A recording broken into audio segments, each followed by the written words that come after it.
sikat na parang mga kantari. Kasi Dalik yun. kasi ang dali ng piling sa sige mo eh. Marami ko lang Tao na yun. dito pala lang yung pulis. Mas mabilis po ba?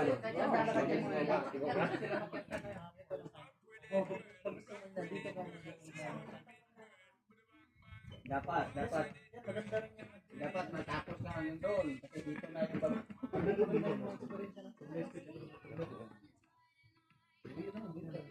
Magkano yan ba? Kapag yan? Paglapit lang po. Kasi magkano nga yan doon? Meron po yung 180 ba? Kaya yung 180 kasama na yung mapanoorin ka na lang namin. Hindi ka mag-acted na. Kailangan mo kunin mo yan para pagkapunta doon. Hindi po, itong activity na yan, iba yan. Iba rin yan. So, yung parang ang daan po niya sa likod dito. Opo, dyan pa ko rin nadaan po. Wala ko shortcut packet niya. Opo, arin kayo ng stop. Dito naman. Yan ang trip mo. Trip. Brad, ano na?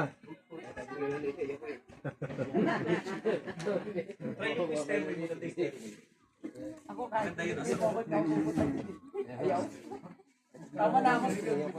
Tama na yung taka-tipid lang ako dito. Hindi po, ang stairway doon po. Lalakad po dito.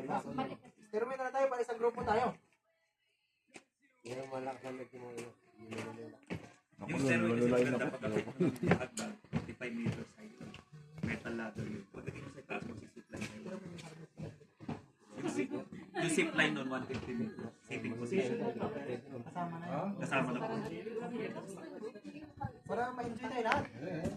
Kung gusto na yung group activity, kasi kaya mag-accommodate yung 16 sabay-sabay.